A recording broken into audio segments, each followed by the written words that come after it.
Assalamualaikum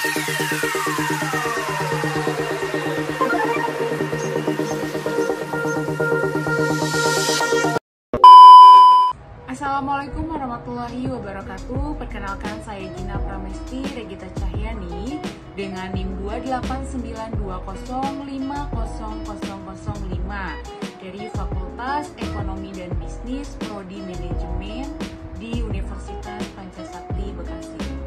Tujuan dibuatkannya video ini untuk melengkapi ujian tengah semester mata kuliah analisa laporan keuangan dengan dosen pengampu Bapak Dimas Wicaksono, SEMAK. Baik, di sini saya akan sedikit menyampaikan materi mata kuliah analisa laporan keuangan yang bertema laporan keuangan. Langsung saja kita masuk ke materi. Di sini ada pengertian laporan keuangan.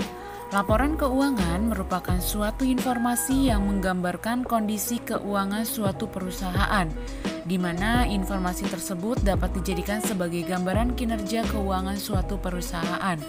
Menurut Munawir, laporan keuangan adalah alat yang sangat penting untuk memperoleh informasi sehubungan dengan posisi keuangan dan hasil-hasil yang telah dicapai oleh perusahaan bersangkutan.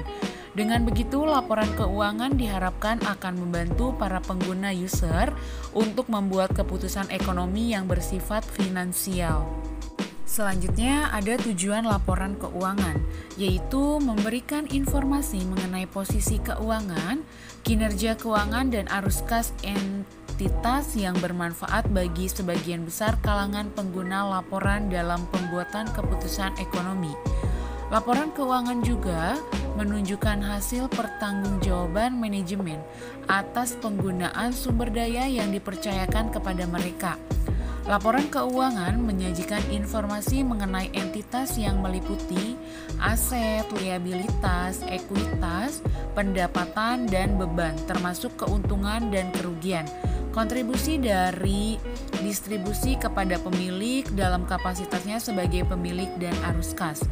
Informasi tersebut beserta informasi lainnya yang terdapat dalam catatan atas laporan keuangan membantu pengguna laporan dalam memprediksi arus kas masa depan dan khususnya dalam hal waktu dan kepastian diperolehnya kas dan setara kas. Selain itu, ada juga manfaat laporan keuangan. Di sini manfaatnya dibagi menjadi dua. Yang pertama ada internal dan eksternal. Untuk yang pertama ada internal, di sini ada pengelola atau direksi dan manajemen. Laporan keuangan memberikan informasi yang digunakan dalam pengambilan keputusan, evaluasi usaha yang sedang berjalan, melakukan budgeting dan kontrol internal. Yang kedua ada karyawan. Nah, karyawan akan tertarik dengan informasi keuangan yang terkait dengan stabilitas dan profitabilitas perusahaan. Hal ini dapat memberikan gambaran apakah perusahaan mampu memberikan balas jasa dan menyediakan kesempatan bekerja dan berkarir untuk jangka waktu yang lama. Selanjutnya, eksternal. Yang pertama ada investor atau owner investor atau owner berkepentingan dengan informasi yang berhubungan dengan resiko yang terkait dengan investasi modal. Informasi tersebut akan membantu mengambil keputusan apakah harus menambah modal, mengurangi, atau menjual sahamnya. Selain itu, investor juga perlu menilai kemampuan perusahaan membayarkan dividen atau bagi hasil. Yang kedua, pemberi pinjaman pihak yang memberi pinjaman berkepentingan dengan informasi yang menunjukkan kemampuan perusahaan membayar hutang beserta bunganya dengan tepat waktu. Laporan keuangan dapat membantu mereka untuk menentukan besar plafon, bunga, dan jangka waktu yang diberikan. Lalu yang ketiga ada supplier. Nah, pada pihak supplier dan pemberi hutang jangka pendek lainnya berkepentingan dengan informasi yang menunjukkan kemampuan perusahaan membayar hutang jangka pendeknya. Informasi tersebut akan membantu supplier untuk menentukan jumlah piutang yang diberikan dan jangka waktunya. Yang keempat, pelanggan. Nah, pelanggan memerlukan informasi yang berhubungan dengan kelangsungan perusahaan, terutama pelanggan yang melakukan kerjasama jangka panjang, pelanggan yang loyal membutuhkan hubungan jangka panjang dan langgeng, dan yang terakhir ada pemerintah. Nah, bagi pemerintah, mereka dapat menilai kemampuan perusahaan dalam membayar pajak. Selanjutnya ada juga penggunaan laporan keuangan. Nah, penggunaan laporan keuangan meliputi investor sekarang dan investor potensial, karyawan, pemberi pinjaman, pemasok, dan kreditor usaha lainnya, pelanggan, pemerintah, serta lembaga-lembaga lainnya dan masyarakat. Selain itu, ada juga dari komponen laporan keuangan. Laporan keuangan yang lengkap terdiri dari komponen-komponen berikut. Yang pertama ada neraca, laporan laba rugi, laporan perubahan ekuitas, laporan arus kas, catatan atas laporan keuangan. Yang pertama ada neraca. Neraca adalah bagian dari laporan keuangan perusahaan yang berisi mengenai posisi aset, harga, kekayaan yang dimiliki oleh perusahaan, posisi utang dan modal pemegang saham pada periode waktu tertentu. Neraca itu asal mulanya hanya dipergunakan untuk menyatakan bahwa pembukuan perusahaan telah ditutup dan membuktikan bahwa ada keseimbangan antara debit dan kredit. Bentuk neraca ada dua bentuk, yaitu bentuk skronto atau account form dan bentuk laporan atau report form. Dalam neraca, bentuk skronto aktiva disajikan di sebelah kiri, sedangkan kewajiban dan modal disajikan sebelah kanan. Dalam neraca bentuk laporan, aktiva disajikan paling atas, sedangkan kewajiban dan modal disajikan di bawahnya. Selanjutnya di sini ada aktiva. Komite on Terminologi 1953 halaman 26 mendefinisikan aktiva adalah sesuatu yang disajikan di saldo debit yang akan dipindahkan setelah tutup buku sesuai dengan prinsip akuntansi, bukan karena saldo negatif yang akan dinilai sebagai utang. Saldo debit ini merupakan hak milik atau nilai yang dibeli atau pengeluaran yang dibuat untuk mendapatkan kekayaan di masa yang akan datang. Yang pertama ada aktiva lancar atau current asset, adalah aktiva yang secara normal ditransformasikan menjadi kas dalam jangka waktu setahun atau sebelum berakhirnya siklus produksi jika siklus ini melebihi jangka waktu setahun. Ada juga aktiva tetap atau fixed asset, adalah aktiva yang dipergunakan dalam perubahan dan mempunyai kegunaan yang melebihi satu masa pembukuan, yang termasuk ke dalam aktiva tetap antara lain peralatan, kendaraan, bangunan atau gedung dan tanah. Selanjutnya, selain itu ada juga kewajiban. Di sini didefinisikan dari entity teori. Kewajiban adalah saldo kredit atau jumlah yang harus dipindahkan dari saat tutup buku ke periode tahun berikutnya berdasarkan pencatatan yang sesuai dengan prinsip akuntansi. Saldo kredit bukan akibat saldo negatif aktiva. Nah, kewajiban dibagi menjadi dua kelompok, yaitu kewajiban jangka pendek dan kewajiban jangka panjang. Pengelompokan kewajiban jangka panjang diatur dalam Pernyataan Standar Akuntansi Keuangan Nomor 1 Tahun 2002. Yang pertama ada kewajiban jangka pendek, adalah kewajiban-kewajiban yang akan jatuh tempo dalam 1 tahun atau dalam siklus kegiatan normal perusahaan.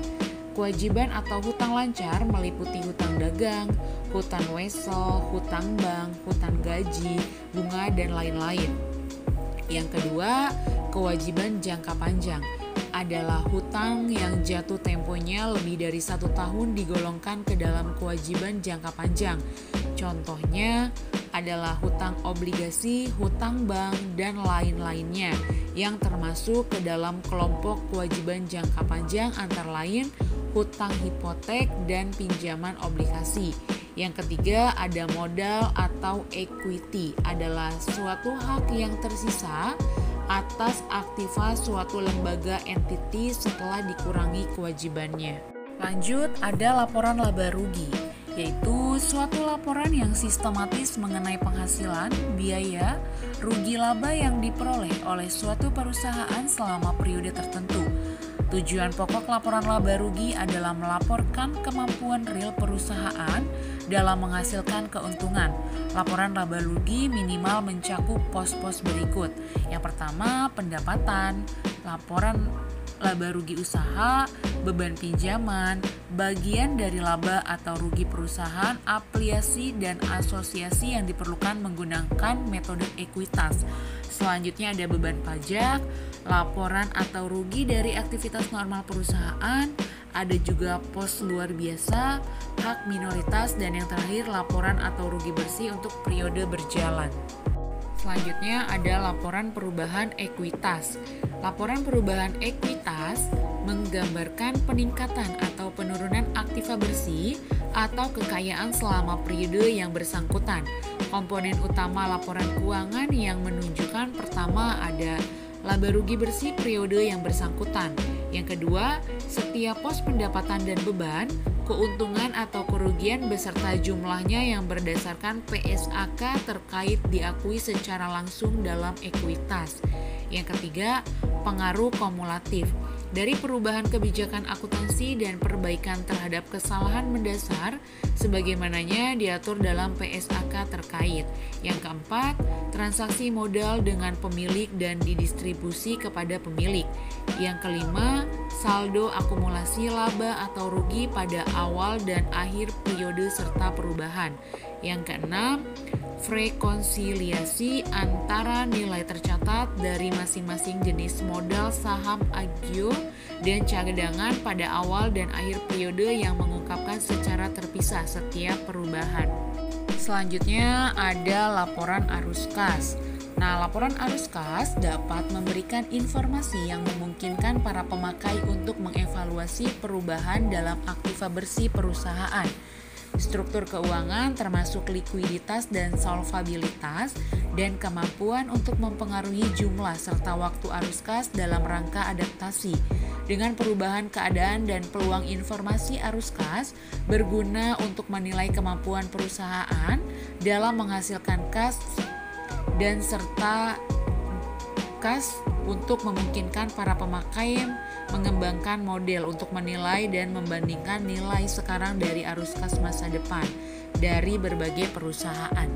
Dan yang terakhir ada catatan atas laporan keuangan. Catatan atas laporan keuangan harus disajikan secara sistematis.